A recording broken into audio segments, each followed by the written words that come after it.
This video is going to be about how to authenticate 1998 Konami promo cards. These are really historically significant cards because this was the first printing of all of this beautiful artwork that we all know and love, and it created such a legendary franchise.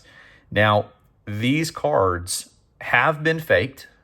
I'm going to show you one in this video that I believe to be a fake, and I'm going to show you point by point why I believe it to be a fake. And I'm also going to, after that, go through just some quick scans of each card, a few quick pictures to help you authenticate real versions of each card in the set. I do have an electronic microscope, which we're going to be using to zoom in really close on each card to be able to look at ink patterns, and it'll just make this whole thing a lot easier. So I'll be inserting those images as we go for each card.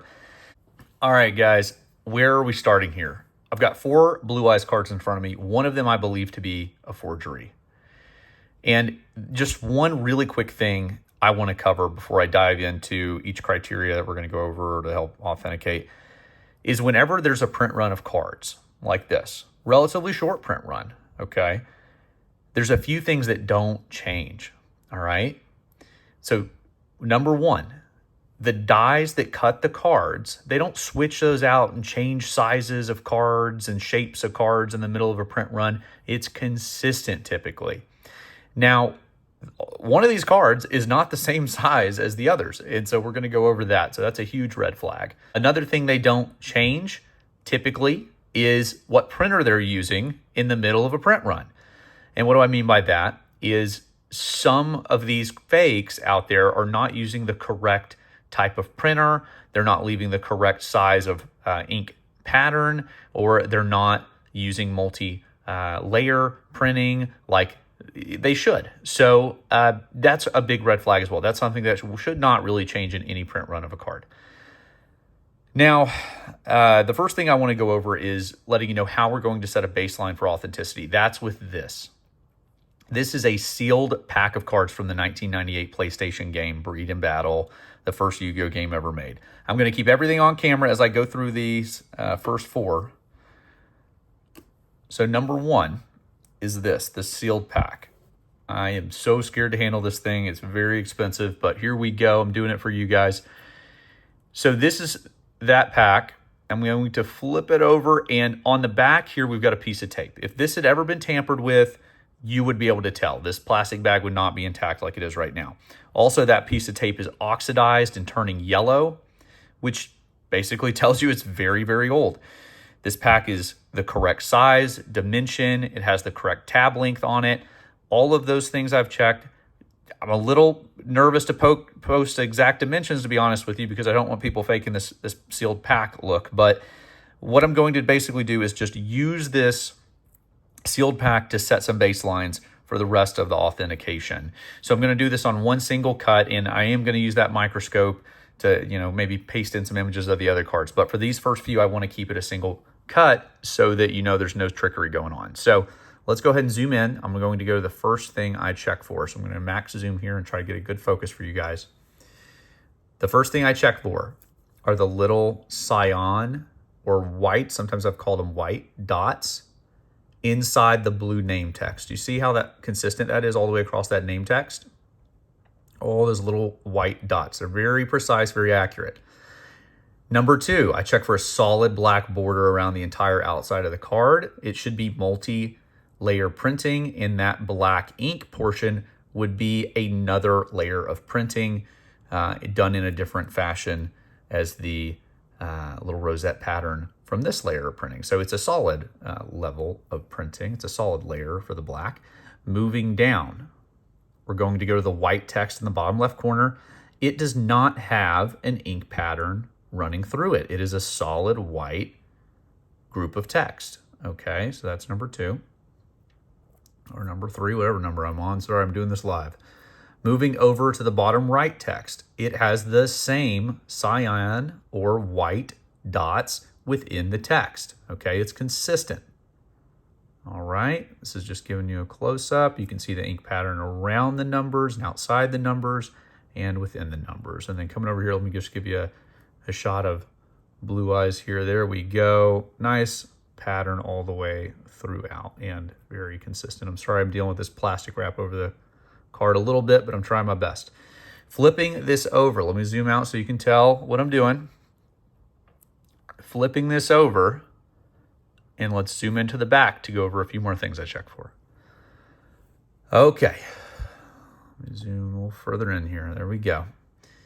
So, solid black borders around the Yu-Gi-Oh letters all the way across.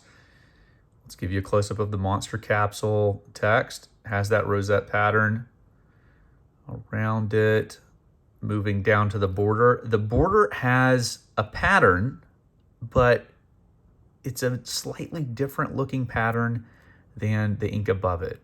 And I hope that's picking up well on camera for you guys. Moving to the circle on the back of the card, it is solid black. That's that multi-layer printing. And then coming up here to the Konami logo, it is crisp. It has a very thin line around it, but it is crisp, and it does have that ink pattern throughout the Konami logo and within that yellow layer.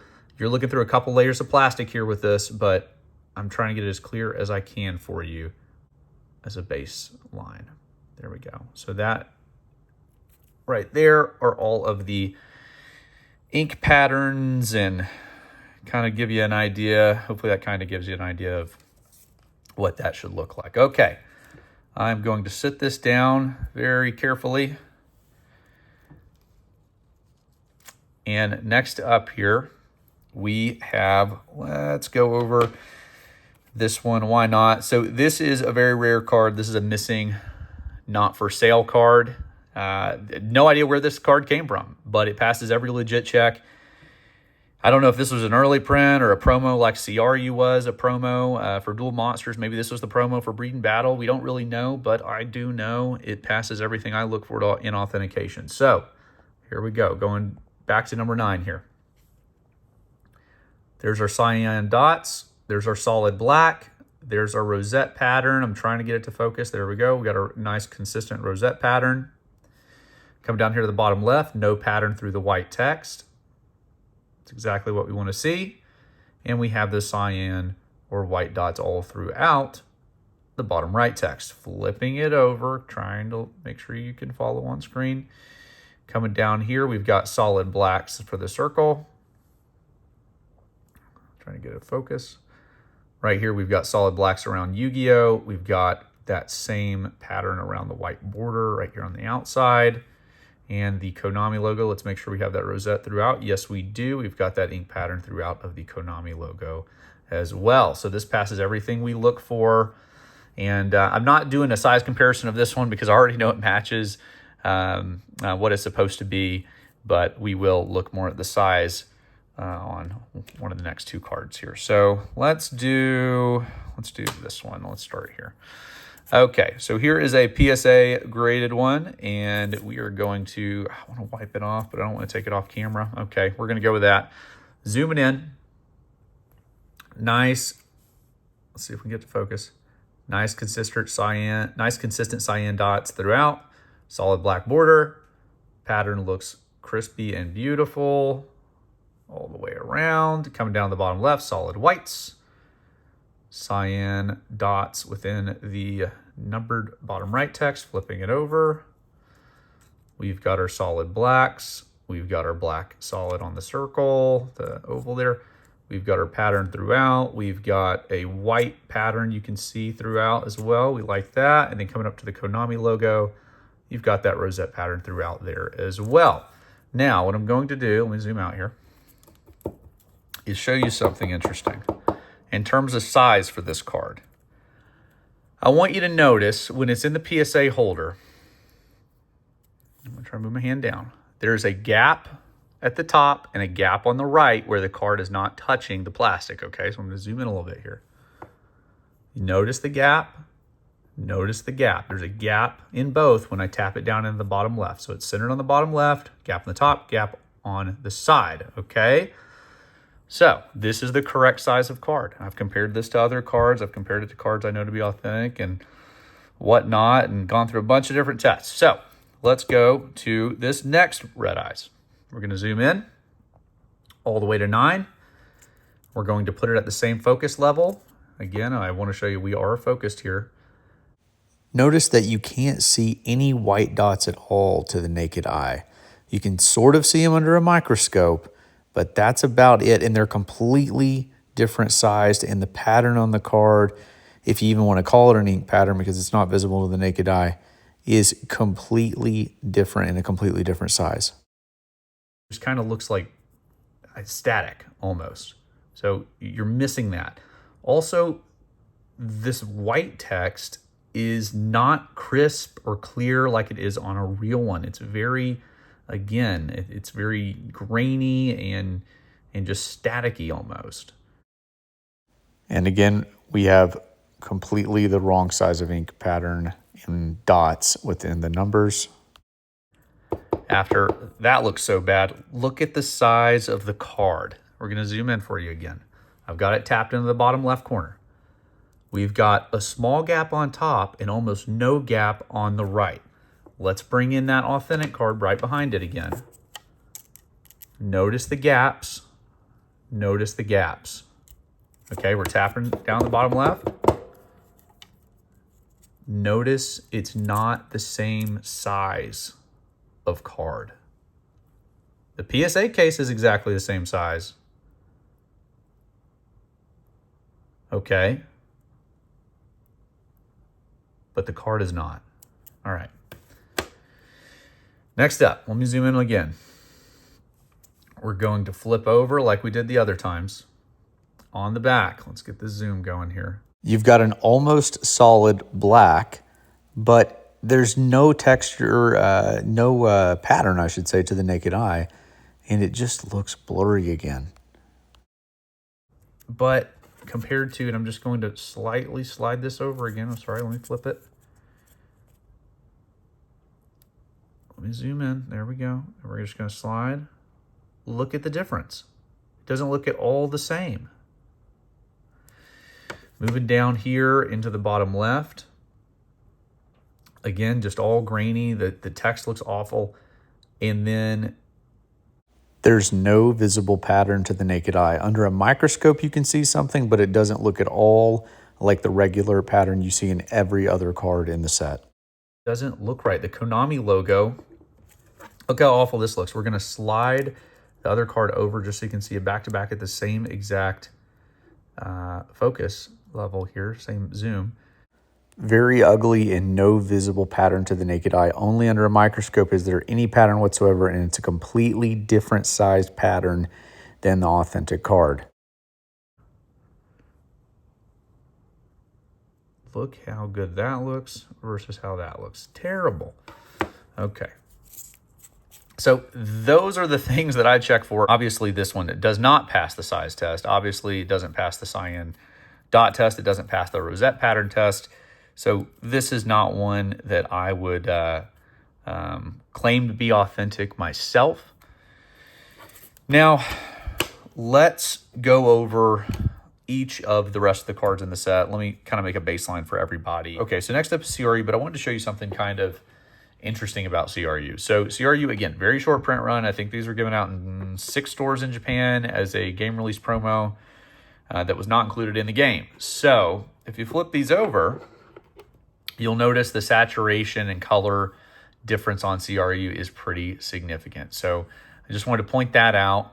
Obviously, it's super off-centered, like most of the authentic ones are. But ink saturation level, a little bit different. Probably, obviously, I guess, a different print run and printed at a different time than the normal cards that were going to go in the game, since they were only made a, who knows how many of these, enough to send to 6 stores. So let me post those microscope images here for you for this card. Front and back. Next. Do those card pictures next for the microscope. This is a PSA 10. Fun fact, there's only 6 of these in the world. So a pretty special card to me, if you can't tell by the metal case on there. Next up, Dark Magician, front, back. Summon Skull, front and back. Black Skull Dragon, front and back. Mirror Force, front and back. Castles of Dark Illusions, front and then back. Monster Reborn, front and back. Swords of Revealing Light, front and then back. Ryu Kishin, front, and then we'll show you the back. Itotomi Giant, front, and then back. Now those are all of the Duel Monster cards from the Duel Monster Game Boy game. Next up, we'll do Breed and Battle. Mystical Elf, front and back. Zork, front, Zork, back. Front, back. Demonis, front and back. Runner Lizard, front. Runner Lizard, back. Dinosaur Wing, front and back. Red Scorpion, front and back. Sonic Eye, front and back. And Batty, front and back. Well, guys, thanks for tuning in. I hope this provided some clarity on how to authenticate these cards, what to look for, some of the basics. If you ever need help, you can always DM me on Instagram. I'm just at Yu-Gi-Oh! Don, D-O-N, Yu-Gi-Oh! All together, no dashes, Yu-Gi-Oh! Don. And you can ask me questions anytime. I'm happy to help. And you guys, take care of yourselves, stay safe out there, and stay away from any cards that might not be authentic. See you later.